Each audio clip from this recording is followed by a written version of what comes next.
શ્રી સૌરાષ્ટ્ર પટેલ સેવા સમાજ સુરતમાં થર્સડે થોટમાં 117મો વિચાર આજે રજૂ થઈ રહ્યો છે.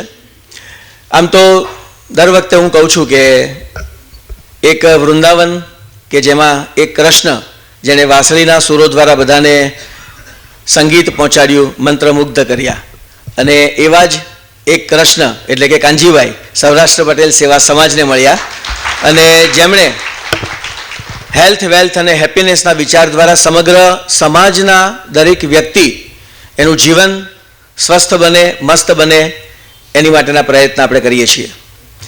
આજે વિશેષ આનંદ છે કે આની પહેલાંના ગયા મહિને આપણે લાગણીઓ વિશે વાત કરી હતી અને લાગણીઓમાં આપણે છેલ્લે એવું કીધું હતું કે 8 મૂળભૂત લાગણીઓ છે અને એ 8 મૂળભૂત લાગણીઓને એક પછી એક દર મહિને આપણે સમજવાનો પ્રયત્ન કરીશું. અને એમાં પહેલી લાગણી હતી હેપીનેસ. સાહેબ, આજે એટલા માટે આનંદ છે કારણ કે હેપીનેસને સમજાવવા માટે આપણી વચ્ચે જે મહેમાન ઉપસ્થિત થયા દિનેશભાઈ, એમણે બહુ વૈજ્ઞાનિક દ્રષ્ટિકોણથી આ હેપીનેસ જે છે એને આપણા સમક્ષ મૂકી. અને એમણે હમણાં જ કીધું એમ કે 2016ની અંદર હું એમના પરિચયમાં આવ્યો હતો પહેલી વાર, અને આ 9 વર્ષની અંદર સાહેબ ત્યારે પહેલી વાર એમના ચહેરા ઉપર જે પ્રસન્નતા અને જે શાંતિ જોઈ હતી, આજે 9 વર્ષ પછી પણ એ જ પ્રસન્નતા અને એ એમના ચહેરામાં દેખાય છે. એટલે કે પ્રસન્નતા એમણે એમના શરીરમાં ઉમેરી છે, એમના જીવનમાં ઉમેરી છે. એમના વિચારો એમણે જે રજૂ કરી એમાંથી આપણને એટલી તો સમજણ પડે છે કે આપણે જે 3 વસ્તુ છે, હેલ્થ, વેલ્થ અને હેપીનેસ, એટલે આપણે ખુશી જે છે ને એ હેલ્થ જે છે એમાં ખુશી શોધીએ કે વેલ્થ જે છે મળે એમાં ખુશી શોધીએ, એમાં ઉલટી પ્રક્રિયા કરવા જેવી છે કે ખુશ રહેશું ને તો હેલ્ધી પણ રહેશું અને ખુશ રહેશું તો વેલ્ધી પણ રહેશું. અને બીજું તમે વિચારો કે ધારો કે કોઈક મચ્છર જે છે એ આપણને કરડે છે, એમાં આપણી પસંદગી હોય કે મને તાવનો મચ્છર કરડે કે મેલેરિયાનો મચ્છર કરડે કે ડેન્ગ્યુવાળો મચ્છર મને કરડે, એ આપણી પસંદગી હોય છે? એ આપણી પસંદગી નથી હોતી. એનો અર્થ એવો થયો કે મચ્છર જે છે એ આપણી પસંદગી નથી, પણ મચ્છર કરડી ગયા હોય ત્યાર પછી પણ ખુશ રહેવું એ કોની પસંદગી છે? એ આપણી પસંદગી છે. અને હોસ્પિટલમાં દાખલ થયા હોય ને તોય પ્રસન્ન રહી શકીએ, અને એ પ્રસન્ન રહીએ તો જલ્દી હોસ્પિટલથી ઘરે જે છે એ પહોંચી જઈએ. બસ એવું જ વેલ્થનું છે કે આપણે વેલ્થ માટે જે કંઈ પણ પ્રયત્ન કરતા હોઈએ પણ એ આપણા હાથમાં નથી, પણ પ્રસન્નતા રહીએ ને તો ડેફિનેટલી હેલ્થ જે છે એ બહુ સરસ અને વેલ્થ પણ જે છે બહુ સરસ આપણને મળી શકે. બસ આના આધાર સાથે જો મારે વાત કરવી હોય કે એનો અર્થ એવો થયો કે ખુશ રહેવું એ કોના હાથમાં છે? એ આપણા હાથમાં છે. તો ખુશી આવે છે ક્યાંથી? જેમ એનર્જીની વાત કરી દિનેશભાઈ કે એ કોઈ મોલમાં મળતી નથી, કોઈ કરિયાણા સ્ટોરમાં મળતી નથી, એમ ખુશી જે છે એ મારા ખિસ્સામાં હોય કે ભાઈ મારી પાસે 500 કિલો ખુશી છે અને હું બધાને કહું લો તપતીક જોઈએ તમારે ખુશી, 50 ગ્રામ ખુશી જોતી હોય તો તમને આપું એમ, તો હું એને આપું તો એ ખુશ રહી શકે ખરા? એ ખુશ રહેવું એ કોના હાથમાં છે? કે એના હાથમાં છે. તો જે મુખ્ય વિચાર આજે મારે તમને કહેવો છે એ છે કે મન જે છે ને ખુશી ક્યાંથી આવે છે? તો ખુશી ક્યાંથી આવે છે? મનમાંથી આવે છે. કે મારે ખુશ રહેવું છે તો મારા મનથી જે છે હું ડેફિનેટલી ખુશ જે છે રહી શકું. તો મન જે છે એ ખુશીનું કલ્પવૃક્ષ છે. તમારે જેટલી ખુશી મેળવવી છે તમારી અંદર જ છે. આપણું મન એ એનું કલ્પવૃક્ષ છે અને એમાંથી ખુશી મેળવવા માટે સમજણ રોપવી જરૂરી છે. એ સમજણ જો આપણે રોપી દીધી તો એ કલ્પવૃક્ષ આપણને ખુશી આપ્યા જ કરવાનું છે. તો એ ખુશી એ કોઈ વસ્તુમાં નથી, ખુશી કોઈ સુવિધામાં નથી. હમણાં જ જે વાત દિનેશભાઈ કરીને ખુશી જો આપણને કેવી રીતે ખુશી મળે? અહીંયા બેઠેલા એક વિદ્યાર્થીનું આપણે સન્માન કરીએ છીએ અને એ ગુજરાતનો આપણો ટોપર નીટનો વિદ્યાર્થી છે જેનિલ. આપણને ખુશી એ આપે છે કે 7-8 વર્ષ પછી એમ્સની અંદરથી બહાર નીકળેલો એક ડોક્ટર આપણા સમાજનો સર્વશ્રેષ્ઠ આપણને મળશે તો એ આપણને ખુશી આપે છે. સેનાના જવાનો ઓપરેશન સિંદૂર જે છે એને સફળતાપૂર્વક પાર પાડે ત્યારે આપણને ખુશી મળે છે.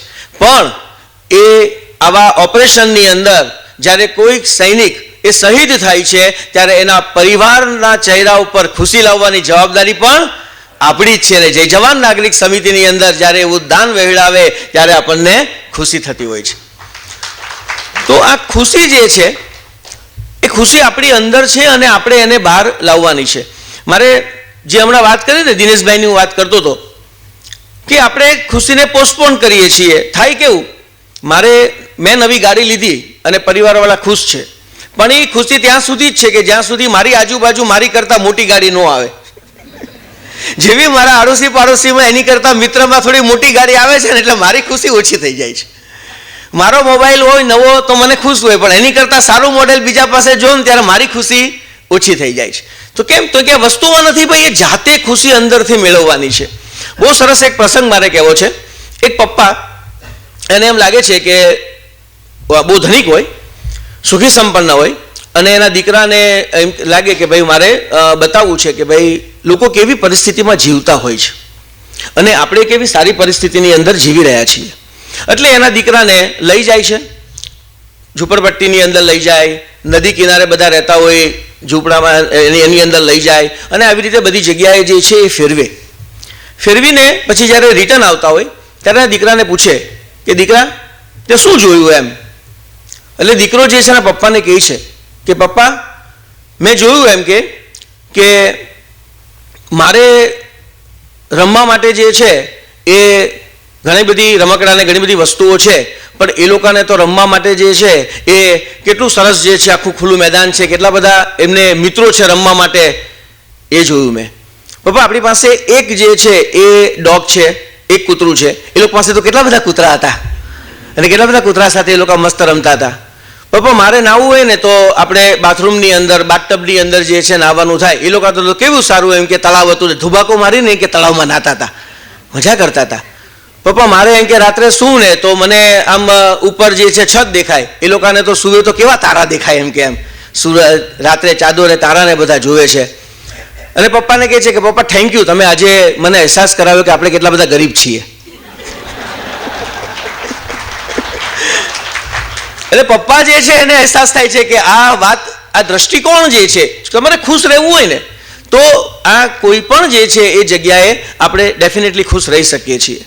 તો જે વિચાર મારે મૂકવો છે કે ખરી ખુશી સુવિધાઓમાં નથી, તે અંતર મનથી અનુભવાતી લાગણી છે.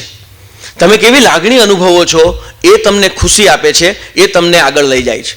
ઘણીવાર આપણને એવો અનુભવ થાય કે આમ 56 પ્રકારના ભોગ ધરેલા હોય, અમે કોઈક રિસેપ્શનમાં જઈએ ને મોટા પ્રસંગમાં જઈએ અને એમાં આપણને જમવાનો આનંદ આવે, એના કરતાં વધારે આનંદ ઘણીવાર આપણે પેલું કહીએ ને લેલા મજનૂનું શાક હોય ને રોટલી હોય તો એમાં આપણને જામો પડી જાય, એમ રીંગણ બટેકા ટામેટાનું શાક હોય એમાં. કેમ તે કે એ ખુશી આપણામાં છે કે આપણે કેવી રીતે ખુશીને લેવી છે. આનંદ મૂવી, જેટલા અહીંયા વડીલો છે એટલા બધાએ જોયેલું મૂવી છે, અને આનંદ મૂવીમાં રાજેશ ખન્ના એક સરસ ડાયલોગ અમિતાભ બચ્ચનને કહે છે કે બાબુ મોસાઈ જિંદગી બડી હોની ચાહીએ, લંબી નહીં. અને આ જે બડી હોની ચાહીએની જે વાત કરે છે ને, તમે જો એ મૂવીની અંદર એને એક રોગ થયો છે, એની પાસે જાજો સમય નથી, હવે એ આનંદમાં છે અને એના ડોક્ટરો બધા નિરાશ છે. ડોક્ટરના ચહેરા જોઈને એને એમ થાય છે કે ભાઈ તમે શું કામ, તમે તો આનંદ મરો, તમે તમારું જીવન પેલું કરો છો. અને જે વિચાર આપે છે, ખુશી જે છે ને એ કોઈ માર્ગ નથી, ખુશી પોતે જ એક માર્ગ છે. એ રસ્તો તમારે પસંદ કરવાનો છે કે તમને જે છે ખુશી આપે. દિવસની અંદર સવારે આપણે ઉઠીએ અને ઈશ્વરનો આપણે આભાર માનીએ કે કેટલા બધા વ્યક્તિ આ દુનિયામાં એવા હશે કે રાત્રે સૂતા હશે અને સવારે ઉઠી શક્યા નહીં હોય, અને એનો આપણે આભાર માનીએ, એ ખુશી છે. અને એવી ખુશી દ્વારા આપણે બહાર નીકળતા હોઈએ. તો ખુશી જે છે એ બહાર નથી. જે મારે બીજો વિચાર આપવો છે કે ખુશી બહાર નથી મળતી, એને જીવવી પડે છે.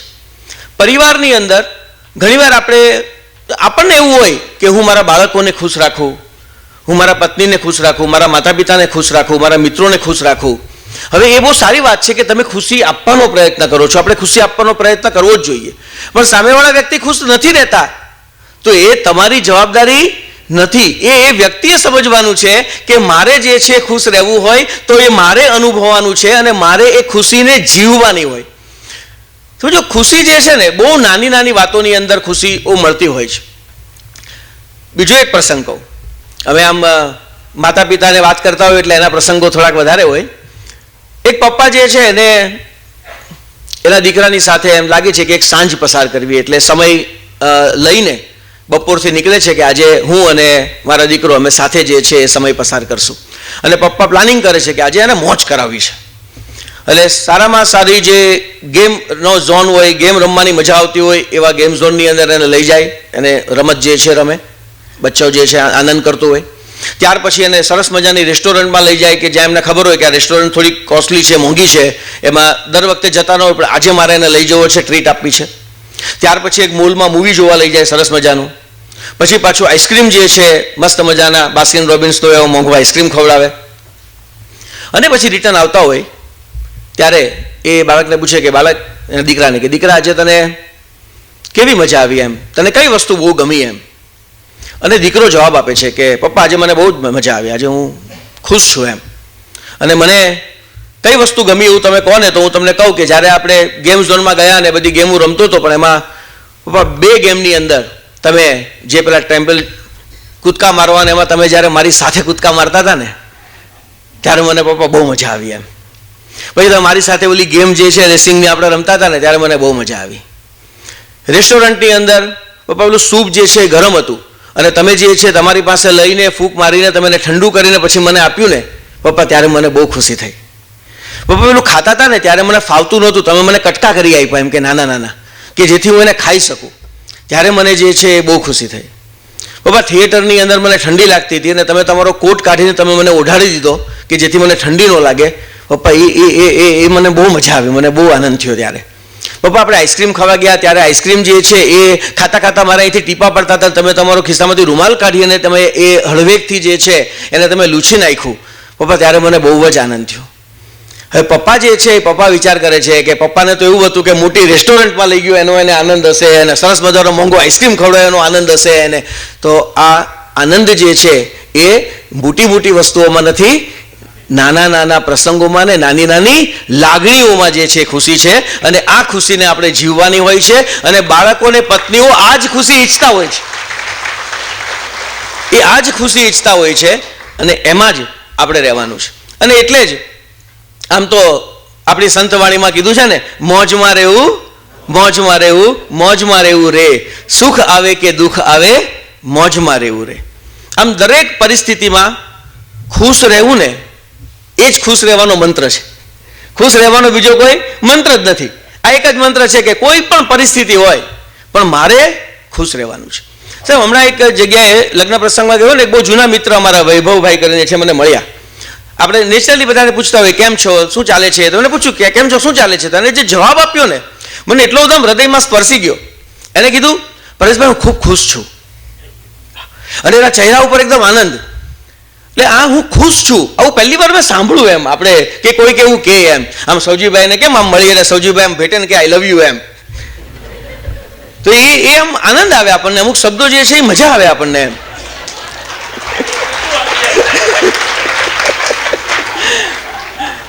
અમારે સાહેબ ભદ્રાવીભાઈ વછરાજાની છે, એ કંઈ પણ મેસેજ લખે ને તો નીચે લખે પ્રેમપૂર્વક એમ. તો આ જે છે ને એ પ્રેમ વેચવાની વાત છે, ખુશી વેચવાની વાત છે, પણ સામે મને મારે અનુભવવાની છે. એ અનુભવવી ખુશી એ મારા હાથની અંદર હોય છે. તો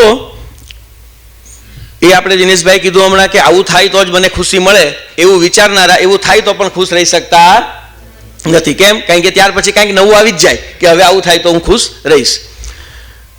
તો મળ્યું ને, જે મળ્યું છે તેની કદર કરવી અને સારા વિચારો આ જ આપણને ખુશી આપતા હોય છે. એનો એક જ રસ્તો છે. એટલે ત્રીજો વિચાર જો મારે કહેવો હોય તો હું કહું કે સંતોષ, સ્વીકાર અને સકારાત્મક વિચાર એ ખુશીના ખરા આધાર છે. એટલે ખુશીનો ખરો આધાર 3 વસ્તુ પર છે: સંતોષ, સ્વીકાર અને સકારાત્મક વિચાર. આજે આપણે લાગણીની વાત કરતા હતા ને, દરેક લાગણીની એક શરૂઆતની લાગણી હોય અને એક તીવ્ર લાગણી હોય. આનંદ એટલે કે ખુશી એ તમને ક્યારે મળે?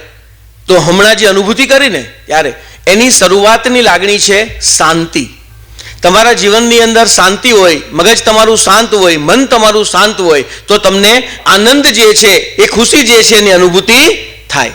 અને એ ખુશી જ્યારે બહુ જ વધી જાય, એ આનંદ જ્યારે બહુ જ વધી જાય, ત્યારે આપણે એને પરમાનંદ કહીએ છીએ. એની તીવ્રતા છે એને આપણે નિજાનંદ કહીએ છીએ. પછી કોઈ વસ્તુની જરૂર નથી. તમે એકલા એકલા પણ મુસ્કુરાતા હો, તમે એકલા એકલા જે છે તમે આનંદમાં હો, તો આ એ આનંદ હોય છે. બે વાત પ્રેક્ટિકલ મારે તમને તમારી સામે મૂકવી છે. એક,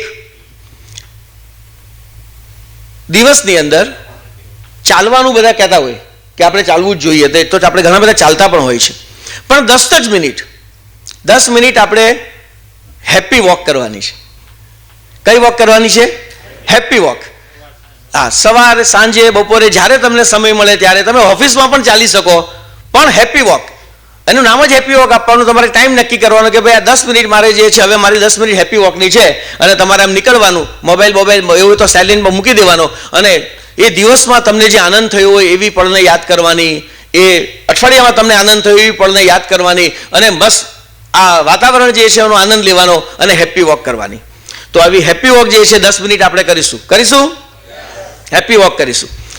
નંબર 2, રોજ સવારે કે દિવસમાં જ્યારે સમય મળે ત્યારે હેપી પ્લેજ, એટલે કે ખુશીની પ્રતિજ્ઞા જેને આપણે કહીએ, એવી એક ખુશીની પ્રતિજ્ઞા આપણે લેવાની છે. તો આપણે બધા અહીંયા પહેલાં લેશું, અને પછી એ ખુશીની પ્રતિજ્ઞા જે છે એ આપણને મેસેજ દ્વારા પણ દરેક સુધી આપણે પહોંચાડશું. તો ખુશીની પ્રતિજ્ઞા લેવા જઈએ છીએ આપણે તૈયાર. તો પ્રતિજ્ઞા આપણે લેતા હોઈએ ને ત્યારે અલગ અલગ હોય. હાથ આમ કરાવે, અને હાથ આમ કરાવે, અને હાથ હૃદય પર મુકાવે, બરાબર? તો આપણે હૃદય ઉપર હાથ મૂકીએ, મન અહીંયા છે ને એટલે, અને હૃદયને આનંદિત થાય એવી રીતે, અને હું કહું ને એવી રીતે બોલવાનું છે. આપણે હેપીનેસની 5 પ્રતિજ્ઞા રોજ સવારે, સાંજે, જ્યારે સમય મળે ત્યારે લેવાની. હું ખુશ રહેવાનું પસંદ કરું છું. આજનો દિવસ મારા માટે આનંદનો છે. મારા દિવસની શરૂઆત સ્મિતથી કરું છું. મારી ખુશી માટે હું જ જવાબદાર છું. હું હંમેશા આનંદમાં રહીશ અને અન્યને પણ આનંદમાં રાખીશ. Thank you.